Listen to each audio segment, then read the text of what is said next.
Salut tout le monde, j'espère que vous allez bien. Alors aujourd'hui, nouvelle vidéo pour parler de la demi-finale entre Lyon et le Bayern et donc la défaite malheureusement de Lyon face aux Allemands. Alors on va commencer avec les compos d'équipe.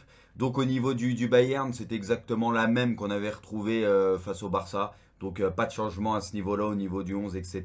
Et c'est la même chose du côté de Lyon. Même si on pouvait se poser la question entre Toko Ekambi et Dembélé, mais voilà, on se doutait que ça allait être Toko Ekambi qui allait être préféré à Dembélé puisque c'est la formule qui a fonctionné contre City ou la Juve. Et puis à chaque fois, on avait Dembélé qui rentrait en fin de match face à des défenses fatiguées et qui faisait la différence. Voilà, ça a été le cas face à City et son doublé. Mais voilà, du coup, pas de surprise à ce niveau-là. On a vraiment, que ce soit du côté du Bayern ou de Lyon, exactement les deux mêmes 11. Alors avant ce match, on s'attendait à une équipe du Bayern qui allait jouer assez haut sur le terrain, bien évidemment, et presser les Lyonnais. Et de l'autre, on s'attendait à une équipe lyonnaise justement essayer de défendre bien en bloc, etc. Et puis de profiter des espaces dans le dos de la défense. Et pourquoi pas essayer de contrer ce qu'on sait que Lyon est capable de bien le faire. Alors on va avoir un début de match à l'avantage de Lyon. Et personnellement, moi, ce début de match m'a fait un peu penser à celui contre le Barça, où c'est vrai que le Barça s'était créé pas mal d'occasions en début de match face au Bayern, même si c'est le Bayern qui avait ouvert le score, avec notamment cette première énorme occasion pour Depay qui va être lancé par Cacré, qui donc va se présenter face à Neuer. Il va essayer de le déborder un petit peu côté droit pour s'ouvrir un angle de tir. Il va tenter, mais malheureusement, le ballon qui vient mourir sur le petit filet, mais côté extérieur, bien évidemment. Voilà, on sait que Neuer est revenu à un très bon niveau. Il a encore fait un très très bon match. Et du coup, il pousse un petit peu de paille, assez excentré. Et du coup, forcément, ça lui complique la tâche. Peu de temps après, on va avoir une énorme occasion pour Toko Ekambi, donc qui va tirer sur le poteau de Neuer. Et là, on se dit, c'est quand même dommage parce que voilà, on a deux énormes occasions pour Lyon d'ouvrir le score. Et on sait que la punition, elle peut arriver à tout moment et c'est exactement ce qui va se passer. Voilà, avec Gnabry qui va faire un rush, il va partir du côté droit, il va repiquer dans l'axe et il va finir en force, pied gauche, but incroyable. Voilà, beaucoup trop, un mélange de puissance et de rapidité et aussi de précision. Parce que voilà, quand tu es à pleine vitesse comme ça, en plus pied gauche et tout, c'est pas évident.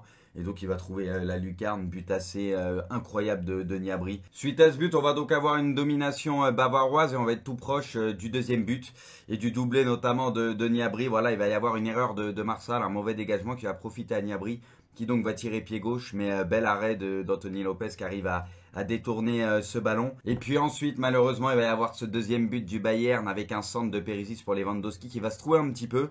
Mais finalement, c'est une nouvelle fois Gnabry qui a bien suivi, qui va inscrire donc ce deuxième but pour le Bayern. Voilà, Gnabry qui fait une première mi-temps juste exceptionnelle. Voilà, il est dans tous les bons coups, il fait des diffs énormes, il se place bien aussi, donc il est récompensé sur ça de ce deuxième but. Ça fait 2-0 et maintenant on sent que ça va être compliqué. Et pour conclure donc cette première mi-temps, il va même y avoir encore une occasion pour Gnabry, toujours lui, on parle que de lui, voilà, première mi-temps de fou. Oui voilà, il va enrouler une balle au second poteau, t'as Lewandowski qui est pas loin de couper, mais le ballon aurait pu aussi rentrer. Bref, fin de cette première mi-temps, 2-0 pour le Bayern. Il peut forcément y avoir des regrets du côté de Lyon parce qu'il y a eu des grosses occasions, notamment pour ouvrir le score. Mais voilà, c'est aussi ça le haut niveau, c'est l'efficacité. Ça pardonne pas quand tu manques tes occasions. En face, quand tu joues face à des grandes équipes, tu sais que tu peux te faire punir. C'est exactement ce qui s'est passé dans cette première mi-temps. Alors ensuite, il va y avoir la deuxième mi-temps.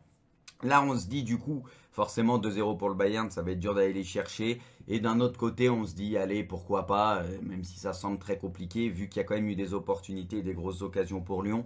Si jamais ils arrivent à mettre le but du 1-2, on ne sait jamais ce qui peut se passer derrière. Voilà. La première grosse occasion de cette deuxième mi-temps, elle va être pour le Bayern et Perisic, donc il va se retrouver seul face à Anthony Lopez. Il va tirer pied gauche au premier poteau, mais Anthony Lopez ne se fait pas avoir, donc bel arrêt du gardien lyonnais. Et il va y avoir encore une fois peut-être l'action de l'espoir pour Toko Ekambi qui va se retrouver seul face à Neuer. Je crois que c'est après un service d'Awar. Voilà, il est tout seul et il va buter une nouvelle fois sur Neuer qui sort très bien sur Toko Ekambi pour boucher un petit peu les angles et qui, voilà, très très fort. Il est revenu à un niveau, celui-là, il est tellement chiant. Et du coup, il écœure les Lyonnais une fois de plus. Et puis, il va y avoir quelques temps après la sortie de Depay, qui, on va pas se mentir, était pas dans un grand soir, mais c'est aussi naturel parce qu'il est revenu très très rapidement d'une grosse blessure. Voilà, on le sait tous. Même les matchs précédents, c'était ça. On sent que c'est pas un Depay à 100%. Voilà, mais bon, il s'est remis plus vite que prévu, donc on a tenté le coup avec lui. Mais c'est là où on se dit, est-ce que c'était peut-être pas mieux de tenter Dembélé et Toko Ekambi tout de suite parce que eux, pour le coup, étaient à 100%. Mais bon, après, quand tu as Depay dans ton équipe, bah forcément tu as aussi envie de tenter le coup parce qu'il est capable de coups d'éclat, donc forcément ça peut aussi se comprendre. Donc on arrive vers la fin du match et il va y avoir le coup de grâce hein, avec Kimmich et ce coup franc donc qui va trouver la tête de Lewandowski qui va y aller aussi de son but. Voilà, on peut en parler un petit peu aussi de Lewandowski. Moi, vous me connaissez, c'est pas que je suis un anti-Lewandowski, mais voilà, c'est un très bon joueur, pas de souci. Mais moi, ce que je le reproche tout le temps, c'est d'être moins présent dans les matchs quand ça compte vraiment. Voilà, moi, c'est ce que j'ai toujours dit. Historiquement, si tu regardes ces matchs en Ligue des Champions avec le Bayern, avec Dortmund, il a mis un quadruplé une fois contre le Real, il a été capable de gros matchs, mais je trouve trop peu lors des matchs qui comptent vraiment. C'est mon ressenti. Donc j'ai pas trouvé un Lewandowski extraordinaire, que ce soit contre le Barça et contre Lyon. Bon, contre le Barça, il a pas forcément eu à forcer, on va pas se mentir. Mais voilà, ça n'a pas été, je trouve, le meilleur devant, même s'il a fait des bons matchs, hein, que ce soit contre Lyon ou contre le Barça, on peut pas dire que c'est des mauvais matchs. Il a fait des bons matchs, il pèse, etc. Mais voilà, là par exemple, c'est Gnabry le détonateur et c'est celui qui va faire vraiment la diff dans cette première mi-temps et mettre très bien définitivement le Bayern. Tu vois, c'est pas forcément Lewandowski. Mais on verra ce qu'il va faire en finale et j'espère qu'il ne fera pas une grosse finale en tout cas. Du coup, est-ce qu'on peut avoir des regrets du côté de Lyon au vu de cette rencontre et des occasions manquées, notamment en début de match, voilà, où Lyon aurait dû ouvrir le score. Et est-ce que ça aurait pu être un autre match? Sincèrement, je pense pas. Moi, je pense pas qu'il y a de grands regrets à avoir. Dans le sens où on a vu par exemple contre le Barça a fait un très bon début de match. Il s'était créé beaucoup d'occasions, enfin un très bon début de match, c'est peut-être gros, mais un bon début de match, ils se sont créés beaucoup d'occasions. Mais on a vu que le Barça, dès qu'ils étaient revenus un partout, derrière, il y avait eu le poteau sur le centre de Messi, etc. Et bah derrière, tu avais l'impression que le Bayern, ils se sont dit, ouais, bon là, on va commencer à accélérer sérieusement pour pas se mettre en galère. Et du coup, derrière, ils avaient enfoncé le Barça, ils les avaient détruits. Je sais pas, hein, avec les si on refait le monde, de toute façon, les occasions de Lyon ne sont pas allées au fond, mais moi, j'ai le sentiment que si Lyon avait ouvert le score ou avait marqué, je pense que le Bayern, entre guillemets, se serait énervé et ça aurait été différent. Voilà, je pense qu'on aurait vu un Bayern en feu à un moment donné. C'est mon ressenti. Peut-être que je me trompe, donc je pense qu'il n'y a pas tant de regrets à avoir que ça. Parce que quoi qu'il arrive, je pense que le Bayern aurait accéléré si vraiment ils en avaient eu besoin. Ils auraient accéléré, ils auraient fait la diff, je le pense. Voilà, après. C'est aussi ça le haut niveau, on le dit tout le temps, l'efficacité. Voilà, Lyon a eu des grosses occasions, malheureusement c'est pas rentré. Eux, le Bayern, bah voilà, eux, leur grosse première occasion quasiment, ça a fait but quoi. Ça a pas bégayé, c'est ce qui fait la différence aussi, on va pas se mentir. Voilà, c'est la différence entre les grandes équipes et les très bonnes équipes. C'est aussi simple que ça. Donc moi je pense qu'il n'y a pas plus de regrets à avoir que ça. En face, tu avais un Gnabry qui était en feu, qui était extraordinaire. Voilà, comme très souvent cette année, un Gnabry fait une saison de façon juste incroyable.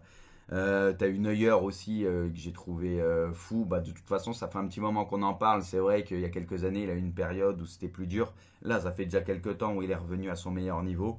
Et quand Neuer est comme ça, il fait peur, quoi. Il c'est pas loin peut-être d'être le gardien le plus impressionnant qu'on ait vu dans l'histoire du foot quand il est à son top. Et puis, bah, du côté de Lyon, quoi dire à part bravo à eux, parce que voilà, ils ont quand même fait un parcours de fou en éliminant City, en éliminant la Juve. Là, c'est dommage parce qu'on aurait quand même aimé voir une ouverture du score, voir ce qui aurait pu se passer derrière, même si on en a parlé juste avant. Mais c'est dommage. Mais voilà, en tout cas, ils peuvent sortir la tête haute, être fiers d'eux. Ils ont quand même fait un parcours assez fou. Et puis, j'ai l'impression que quelque chose s'est construit avec eux pendant cette Ligue des Champions. Et du coup, moi, je pense qu'ils vont s'en servir aussi pour la saison à venir en championnat, même si forcément, il y aura peut-être des départs et tout. Mais voilà. Je pense qu'ils vont s'en servir et du coup on aura une bonne équipe de Lyon en championnat. En tout cas c'est tout le mal que je leur souhaite. Voilà parce que tu sens qu'il y a quelque chose qui s'est créé dans ce groupe. Et pour finir les gars on a donc notre finale donc PSG Bayern. Bon je pense que je ferai une autre vidéo juste avant le match pour parler un petit peu de la rencontre et donner mon prono parce que forcément là on sait pas peut-être avec les petits pépins à droite à gauche on verra au niveau des équipes. Du coup par rapport à ce qu'on a vu est-ce qu'il y a des gros motifs d'espoir pour le PSG? On peut se dire que oui. Parce que toujours dans le dos de la défense, il y a un problème. On l'a vu que ce soit le Barça ou on l'a vu aussi là que ce soit Lyon. Donc on imagine bien avec la vitesse de Neymar, de Di Maria, de Mbappé que ça peut faire très très mal. Moi sincèrement, je pensais que contre le Barça, c'était volontaire de jouer très très très très très haut parce qu'il y avait peu de joueurs rapides au Barça. Mais contre Lyon, il y a plus ou moins eu les mêmes problèmes, alors qu'il y a quand même des joueurs qui peuvent se projeter et qui galopent un petit peu. Bon, c'est pas l'équipe la plus rapide Lyon, mais voilà, il y a quand même des joueurs qui peuvent faire mal. Et ils se projetaient quand même en nombre Lyon et ils n'ont pas réussi vraiment à régler ce problème. Du coup, bah, si ce problème persiste et qu'ils ne trouvent pas les solutions contre Paris, bah, on peut se dire que Paris a quand même les armes pour leur faire extrêmement mal. Parce que là, en jouant de cette façon contre Paris, ça peut vraiment faire extrêmement mal, on va pas se mentir. Donc voilà, on espère que ça sera la même chose. Moi, je pense que Paris a un coup à jouer, ça va forcément être dur, mais on l'a vu, il y a des espaces, donc Paris aura forcément un coup à jouer. Si Paris est sérieux, défend bien, comme ils nous l'ont montré ces derniers temps, il y aura forcément un coup à jouer. Mais bon, forcément, c'est le Bayern en face, il faut quand même se méfier, parce qu'on connaît le talent, on sait que cette équipe, quoi qu'il arrive, elle marque 3 buts minimum à tous les matchs, ça a été encore le cas. Donc voilà, c'est toujours chiant de les jouer. Donc on verra ce que Paris pourra faire face à eux, mais ça on en parlera lors d'une prochaine vidéo. Sur ce, je vais vous laisser. Encore bravo aux Lyonnais. Et puis moi je vous dis à très très bientôt pour une prochaine vidéo. Ciao.